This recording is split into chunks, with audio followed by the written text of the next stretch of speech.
Alrighty, howdy there YouTube. This is T Walker aka Tanner coming to you not live from his webcam.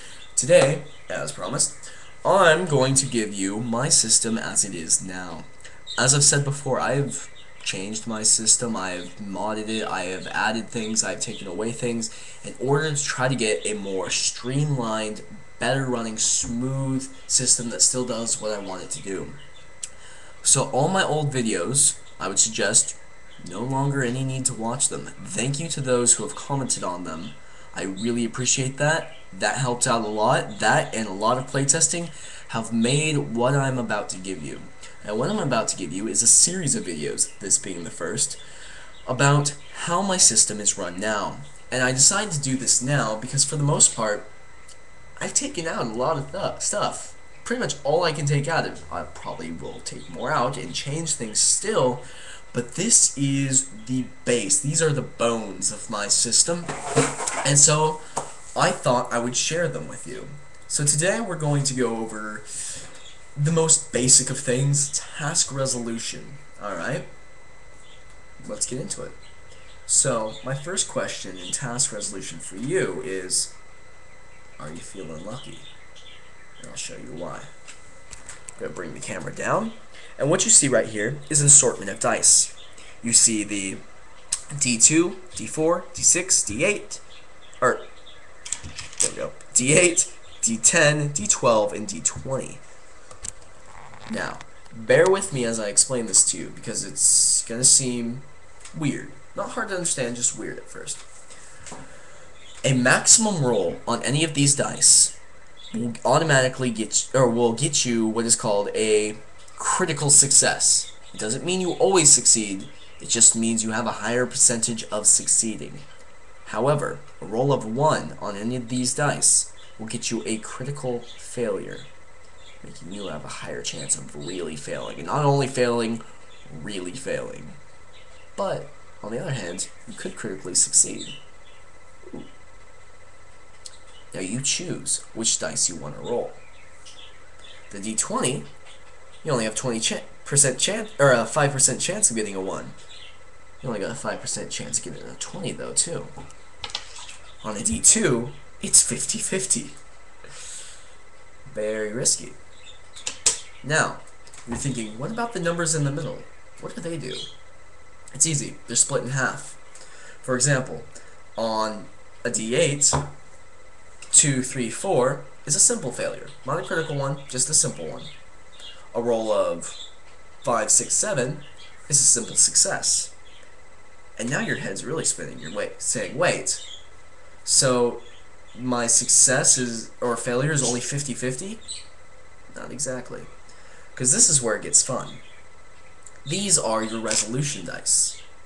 They're your dice that you will make with every roll you ever do. And you get to choose which you want to use depending on the situation. Whether you're feeling really lucky or whether you don't want to risk that luck factor. So, for now, just understand that it's a 50-50 shot when you're only rolling the resolution dice. However, most of the time, you're not only going to be rolling the resolution dice. You're going to be rolling what are called skill dice, or complication dice, along with this. Now, every system has a way of doing challenge ratings. Alright? D&D, you got, a challenge rating of 20, you roll a 20-sided dice, add your modifiers, if you beat the 20, you're good. My system doesn't do that as much. My system has something called complexity levels, which are, for the most part, your challenge ratings. So they act a little bit differently than challenge ratings. There are no modifier, there are no straight +1s, +2s, none of that. Everything is done in either skill or complication dice, which are always represented by d6s. Alright, now let's use an example. Because I use him so much, let's use Bob the Rogue, because I like Bob the Rogue. Now, let's do this. Say Bob the Rogue is trying to pickpocket someone. That someone happens to have a detection level of 2. Bob the Rogue, however, has a pickpocketing level of 4. Now what this means is Bob the Rogue is going to have 2 skill dice, because Bob the Rogue has 4 compared to the other person's detection level of 2. 4 minus 2 is 2 skill dice. Now, what you're thinking now is, wait a minute, does that mean there's no opposing roll? No, there's not. In this system, there is no opposing roll. Your opposing roll is factored in already into the one single success roll, or failure roll. So, let's describe that out real quick so you understand it. Let's say Bob the Rogue is feeling kind of in the middle about his luck. So he's wanting to use the D10. On a roll of 1, he'll get a critical failure, but on a roll of 10, he'll get a critical success. And then, however, in the middle, simple failure or simple success. But along with that, he's got 2 skill dice. So I'm going to roll them out. Okay. So these are the way the dice roll. Bob the Rogue got a 4, which is a simple failure, because on a D10, 2, 3, 4, 5, simple failure, and then 6, 7, 8, 9 are simple successes. So we got a 4. That's a simple failure. But then he rolled a skill dice. I'll show you what they rolled. A 5 and a 2. Now, on a roll of 1, 2, or 3, a skill dice does not do anything. You take it out of your pile. So let's take that 2 out. But on a roll of 4 or 5, you get, one event. And if he had happened to roll 6, you get 2 events. So, since he rolled a 5, Bob the Rogue has 1 event. But he failed. He rolled that 4, remember? Okay, well he may have failed, but now he has 1 event, and what that event does is allows Bob the Rogue's player to take control of the narrative. So, he goes to pickpocket the person. He says, alright, I pickpocket him and fail, but he doesn't notice me trying to pickpocket him, and I'm able to walk away safely. Starting to click now? Let's do it again with a different example. Let's say Bob the Rogue kept that 3, or that 4, I mean. So he fails. But then, instead of that 5, he rolled a 6. Now let me tell you what that would do. That would give him 2 events.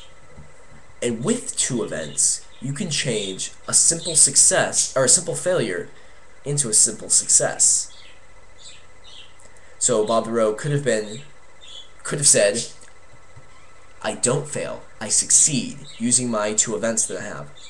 Or, on the other hand, he could say, I fail, but first, the man doesn't notice me trying to pickpocket him. And secondly, he trips and falls on his face, and the money in his pocket goes scattered around the ground.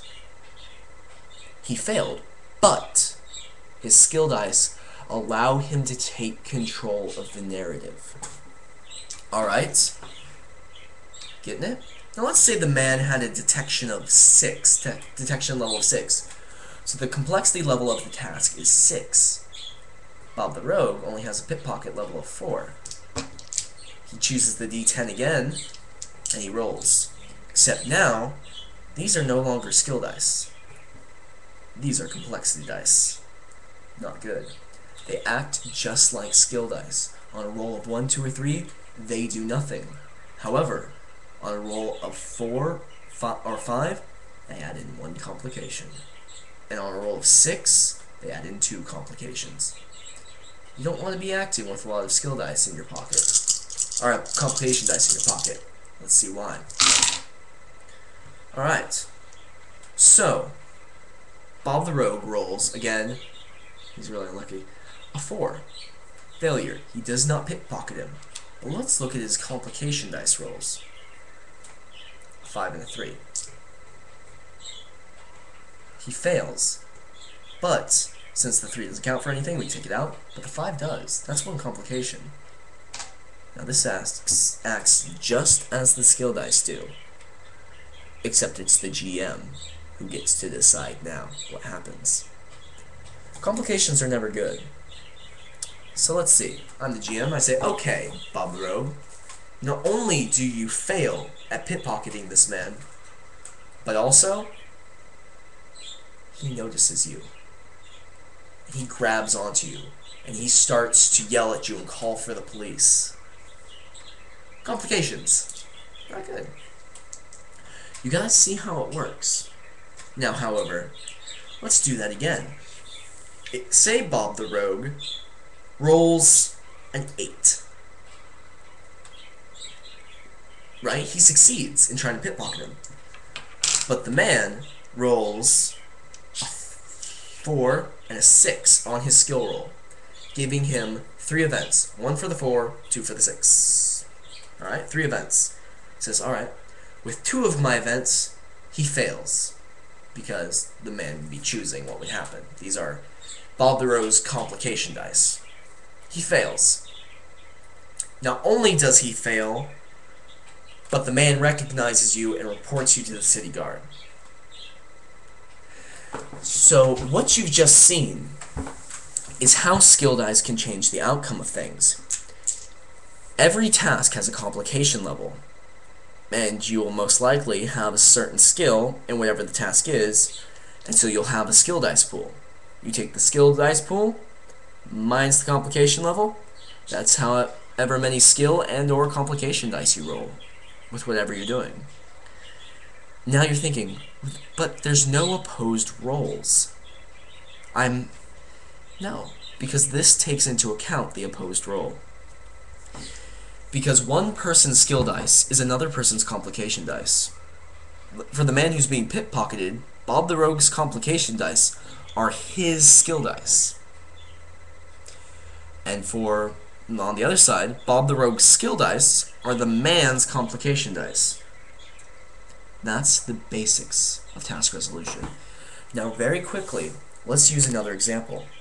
Say you're fighting someone. You're attacking someone.